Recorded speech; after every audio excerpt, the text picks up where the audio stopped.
Do you think the Commanders have found the solution to their problems? Because while everyone talks about Jaden Daniels being injured, the organization just made a decision that could completely change the course of this season. And no, it's not what you're thinking. We have internal moves that no one saw coming, a defensive threat that could ruin Washington's plans this Sunday, and a clear signal that the era of a legend is coming to an end. If you're a fan of the Commanders, you need to stay until the end because these 3 news stories will directly impact what's coming. Like if you want us to keep bringing these exclusives. And subscribe because we are the biggest Burgundy and Gold family on YouTube. Listen very carefully, because what I just discovered could be the turning point we've been waiting for. The Commanders have made a drastic decision that no one saw coming, and I believe it's exactly what they needed to do from the first day of the season. The organization has decided to bench Nick Allegretti and give Andrew Wiley the chance at the right guard position for the game against the Raiders. And I tell you this with total conviction. This is not just a normal rotation. This is an absolute declaration of war against the systemic problems that have been killing us in these first 2 weeks of the season. What I find absolutely incredible about this whole situation is that while all the media, all the fans, and all the analysts were pointing fingers at Josh Conerly Jr. as the big problem on the offensive line, Nick Allegretti was even worse in his position without practically anyone noticing or paying attention. It's like everyone was watching the left hand while the right hand was causing the real chaos. But now I ask you something fundamental. Why did they make this drastic decision right now? Precisely at the moment when Marcus Mariota is going to be the starting quarterback instead of Jaden Daniels? I believe the answer to that question is much deeper and more strategic than most people realize. The answer, my friends, is absolutely simple but brilliant at the same time. The Washington Commanders organization, under the leadership of Dan Quinn and Adam Peters, realized that they cannot, under any circumstances, make the same catastrophic mistakes of the past. Jordan Schultz revealed something in his report that I find absolutely crucial. To understand the mentality of this new administration, they are being extra cautious, extremely careful not to repeat the type of monumental error made with Robert Griffin III years ago. And that, my dear Burgundy and Gold fans, is music to my ears and should be music to yours too. Why? Because we finally have an organization that is thinking long-term, that prioritizes the health and development of our franchise quarterback above external pressures and immediate expectations. Now let's talk about Andrew Wiley specifically, because this man is no rookie lost in the NFL world. Wiley has exactly 88 games as a starter in the National Football League. Let me repeat that to make it completely clear, 88 starts. This man has been in the trenches, faced the fiercest pass rushers in the league, knows the pressure of the most important moments, and what is even more crucial, knows exactly how to protect a quarterback in the most difficult and compromised situations. Is Wiley the perfect player? Absolutely not. I tell you this with total honesty and transparency.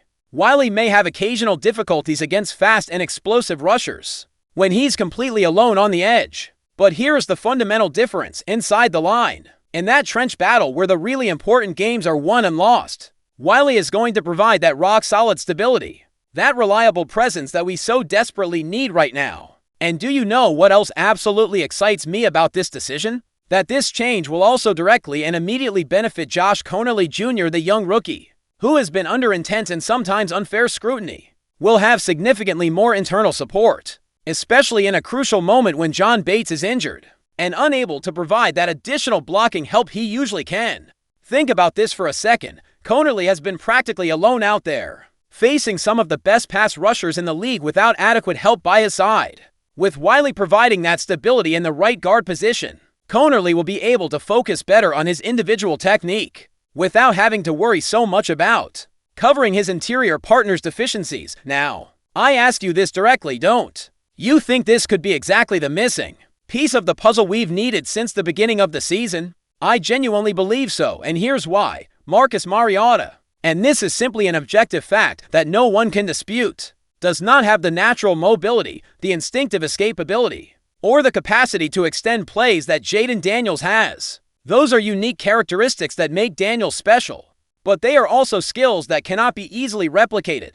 However, what Mariota does have is experience, game knowledge, and the ability to make quick, precise decisions when he has the proper time in the pocket. With Andrew Wiley providing that solid interior protection, I genuinely believe we're going to see a much more comfortable, much more confident, and significantly more effective version of the veteran quarterback Marcus Mariota. He's going to be able to plant his feet, go through his progressions without constant pressure rising up the middle, and use all that accumulated experience over his career to make the right decisions at the right times. And here's the part that really makes me optimistic about the future. If this change works as I hope it does, if Andrew Wiley proves he can be that stabilizing presence we so desperately need, then Nick Allegretti could very well spend the rest of the 2025 season completely sitting on the bench. And honestly, based on what we've seen in these first 2 weeks, that might be exactly what this team needs. But let's delve even deeper into the analysis of this situation.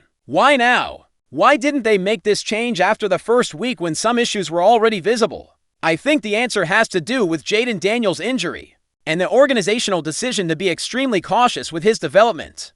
The administration realized that with Mariota as the starter, this was the perfect time to experiment with changes on the offensive line without risking the long-term development of their franchise quarterback. It's an incredibly smart decision from a strategic perspective because it allows them to evaluate different combinations without the added pressure of having their star rookie quarterback exposed behind an experimental line. Furthermore, and this is something that very few are considering, this change also sends a very clear message to the rest of the locker room, and especially the offensive line. No one, absolutely no one, has their position guaranteed based solely on their free agent status or preseason expectations. If you're not performing at the required level, if you're not meeting the standards set by the coaching staff, then you're going to lose your position, regardless of who you are or how much money you're earning. I say this to you with total conviction and based on everything I've seen so far. This change could be precisely what the Washington Commanders needed, not only to save their 2025 season, but to establish a culture of accountability and excellence that will benefit this organization for years to come. But hold on a minute, because while we're all legitimately celebrating this positive change on the offensive line, there's a real, tangible, and incredibly dangerous threat coming this Sunday that very few analysts, fans, or even specialized media are seeing coming. And I tell you this with total seriousness and genuine concern. If the Washington Commanders do not prepare adequately and meticulously for what's coming, this man could completely ruin all our plans and aspiration for this crucial game. His name is Jonah Laulu, and while practically everyone, all the media, all the fans, are completely obsessed with the obvious and evident threat posed by Max Crosby, this defensive tackle from the Las Vegas Raiders has been an absolute nightmare, a complete terror for opposing offensive lines during these first 2 weeks of the 2025 season. I tell you this based on concrete statistics and verifiable facts. This man has personally achieved 3 of the 6 total sacks the Raiders have as a team so far. Let me put that in perspective for you. Laulu, a player practically no one is talking about, represents 50% of his team's entire sack production. That's not coincidence. That's not luck. That's pure dominance. But do you know what really worries me? What genuinely keeps me up at night when I think about this Sunday's game? That Jonah Laulu is precisely the type of player who can ruthlessly exploit the specific weaknesses we have consistently shown in the interior of our offensive line during these first weeks. This man is no small or weak player that can be easily intimidated. Laulu stands exactly 6 feet 5 inches tall, weighs a solid 198 pounds of functional muscle, and what's more dangerous still, has a spin move technique that has been literally destroying double blocks consistently. Do you understand the magnitude of what that means? A double block on the offensive line is supposed to be the maximum protection you can give a defensive player. When you put 2 of your offensive linemen against a single defensive player, that defensive player should be able to do absolutely nothing.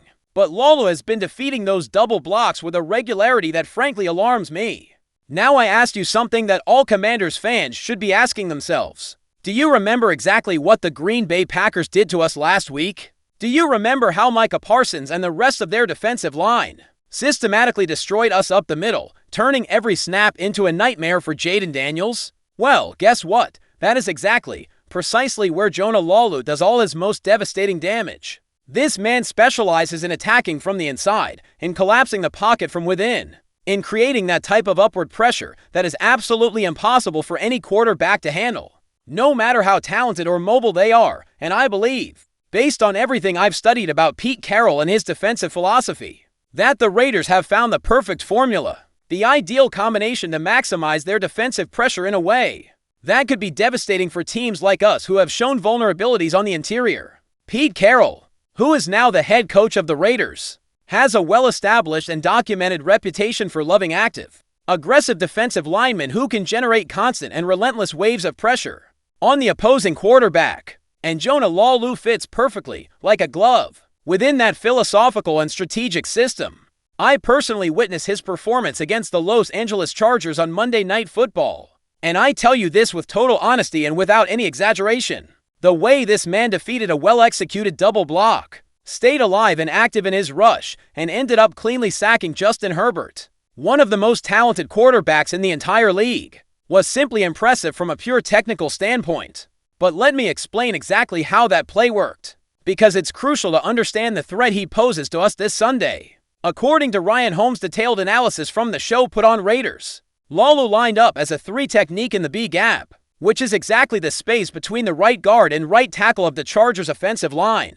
The Chargers, doing exactly what any intelligent team would do, tried to neutralize Laulu with a well-coordinated double block. But here's the impressive part. Laulu used an absolutely perfectly executed spin move to literally slide between the blockers, maintain his momentum towards the quarterback, and complete the sack cleanly and effectively. Do you know what the real strategic problem this represents for the Washington Commanders is? That opposing teams, naturally and logically, are going to put double coverage, are going to dedicate additional resources to neutralize Max Crosby, who is obviously a recognized and established threat throughout the league. Max Crosby is an absolute menace, a force of nature, a lethal combination of explosive speed, aggressive and intelligent hands, and a laser-focused commitment to completely destroy any passing game that dares to develop in his presence. Any team that ignores Crosby or doesn't pay him special attention is basically begging to be destroyed. But here's the strategic dilemma the Commanders face when you dedicate additional resources. When you put double coverage on Crosby, you automatically create one-on-one situations elsewhere on the line, and leaving Jonah Laulu in a single matchup situation, especially considering how soft, how vulnerable we've been on the interior of our offensive line, represents a considerable risk. A real danger that could materialize in a complete disaster. Andrew Wiley, who as we just discussed will be the new starter at the right guard position, and Brandon Coleman, who has been in the left guard position, are going to have literally the most important jobs of their professional careers this Sunday. They are going to have to be executing at the highest possible level, demonstrating perfect technique, exceptional communication, and absolute mental toughness. The obvious strategy for the Commanders is going to be using the tight end formations on the line of scrimmage, which will theoretically allow them to double coverage on Crosby, while simultaneously sliding additional protection to the side where Laulu is. It's a solid paper strategy, but execution is going to be absolutely crucial. And here we have another significant problem, with John Bates injured and out of alignment for this game. The Commanders will be without their most physical, most reliable tight end in blocking situations. Bates has traditionally been that formidable presence, that solid anchor that can provide additional help against elite pass rushers when needed. In Bates' absence, Ben Sinnott, the second-year tight end, is going to have to step up massively and demonstrate that he can be that physical force, that intimidating presence this team desperately needs in pass protection situations. Sinnott has the talent and physical tools to do it, but the question is whether he's mentally prepared and technically refined to face this level of challenge. Cliff Kingsbury, the offensive coordinator of the Commanders, is also going to have to seriously consider the possibility of putting a sixth lineman on the field during certain formations and specific situations. It's a strategy that sacrifices speed and route options for additional protection. But given what we've seen in terms of defensive pressure we've allowed so far, it might be a necessary tactical consideration. I tell you this with absolute conviction and urgency. Kingsbury cannot, under any circumstances, allow the Raiders to completely take control of this game through their defensive pressure, in the same devastating way the Green Bay Packers did in Week 2. If that happens, if we allow history to repeat itself, then all the hopes and aspiration we have for this season could quickly evaporate. The combination of Crosby and Laulu represents a two-headed challenge that requires meticulous preparation, perfect execution, and probably some creative adjustments that go beyond conventional pass protection strategies. Do you believe our adjustments will be enough? Do you have confidence that Andrew Wiley and the rest of the offensive line will be able to contain this lethal defensive duo.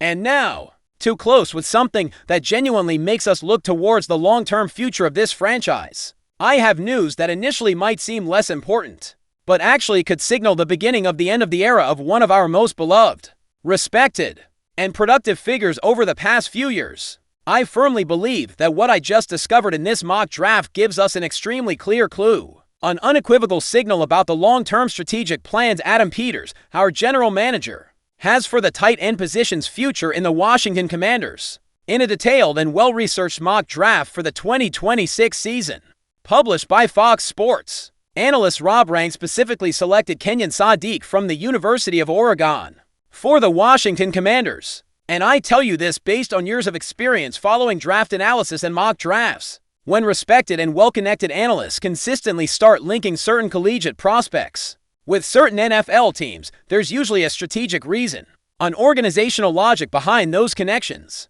But do you know what this really means when we analyze it? From a long-term roster-building perspective, it means that very likely, almost certainly, we are witnessing what could be the last full season of Zach Ertz wearing the Burgundy and Gold of the Washington Commanders. And let me be completely clear about something important. Zach Ertz has been absolutely incredible for us. This veteran tight end, who arrived in Washington when his career seemed to be in terminal decline, has achieved something that very few players of his age and in his situation can achieve, completely revitalizing his professional career when everything seemed lost. When many experts had already written him off, Ertz brought veteran leadership, reliable hands, game knowledge, and a work ethic that has been exemplary for the younger players on the roster. He's been exactly what this team needed in a transition moment, and has performed his role professionally and effectively. But here's the brutal and undeniable reality of NFL business. Time forgives no one. Absolutely no one. In this relentless league. Now let's talk specifically about Kenyon Sadiq and why his profile as a prospect could be exactly what the Commanders are looking for in the future. Sadiq is described by scouts as an authentic matchup nightmare, a player who presents unique and difficult-to-solve problems for any defensive coordinator, at the collegiate level and potentially in the professional level as well. Why is he a matchup nightmare? Because Sadiq is too big, too physical, and too powerful for typical defensive backs to cover effectively in man-to-man coverage. At the same time, he is too fast, too athletic, and has too many route running skills for traditional linebackers to keep pace with him in coverage situations. Rob Rang, who is one of the most respected draft analysts in the country, makes a comparison that truly caught my attention when I was researching this story. Rang directly compares Sadiq to Vernon Davis, the former No. 6 overall pick who became a two-time Pro Bowler, and who was genuinely one of the most dynamic receiving threats at the tight end position for several years.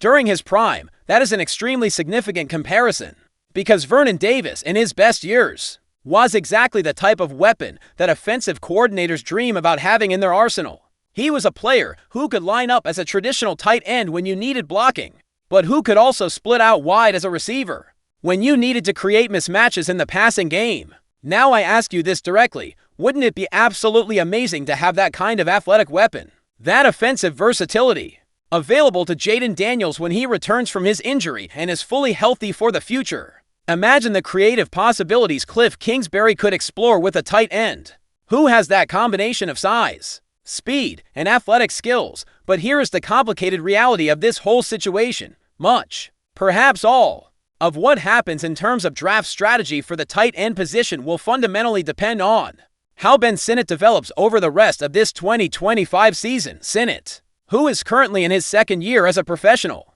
has had fairly limited use up to this point in the season. And that clearly tells me that the coaching staff and the organization are still evaluating, still deliberating about his real potential and his long-term future with the team.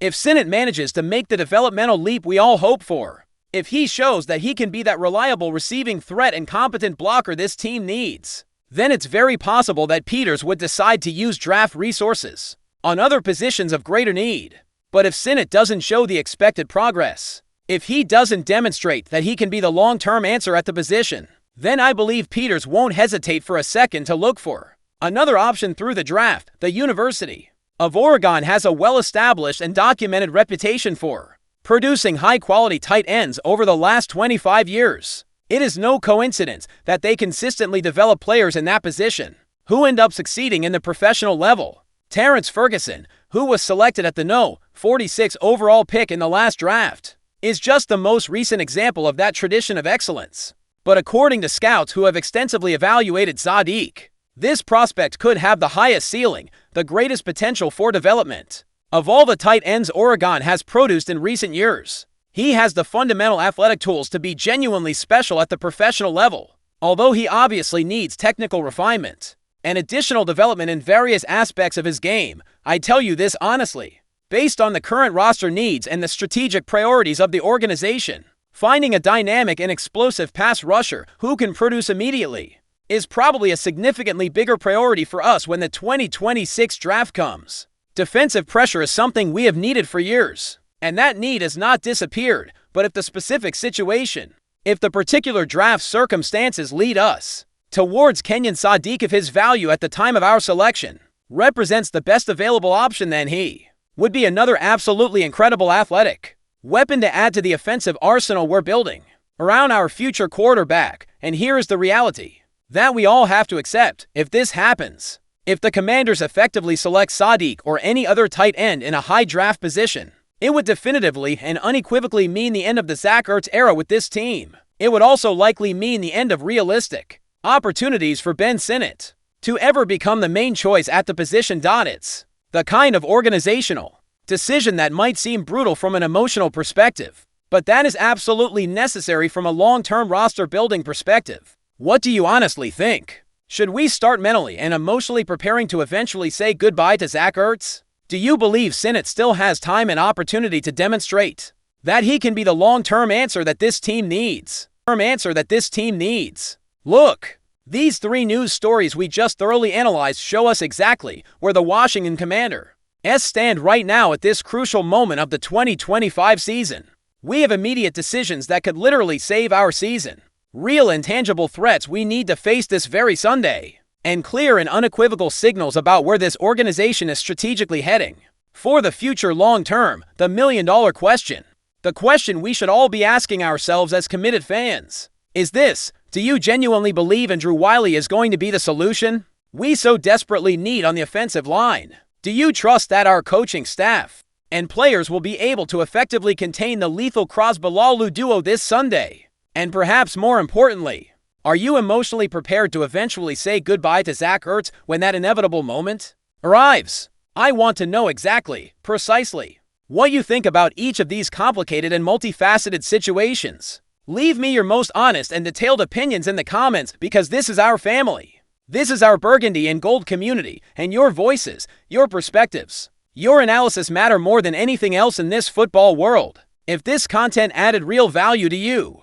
if you feel I provided exclusive information, deep analysis, and perspectives you won't find anywhere else on the internet, then show that genuine support with your like. And if you're not yet officially subscribed to this channel, what exactly are you waiting for? Join this family that grows exponentially every day and that lives and breathes Washington Commanders 24 hours a day, 7 days a week. Here we will continue to consistently bring you the most important news, the deepest and most detailed analyses, and the most honest and unfiltered opinions about absolutely everything that happens with our beloved team. Because at the end of the day, we are more than just casual fans. We are a family united by the Burgundy and Gold passion. And always remember, hail to the Redskins!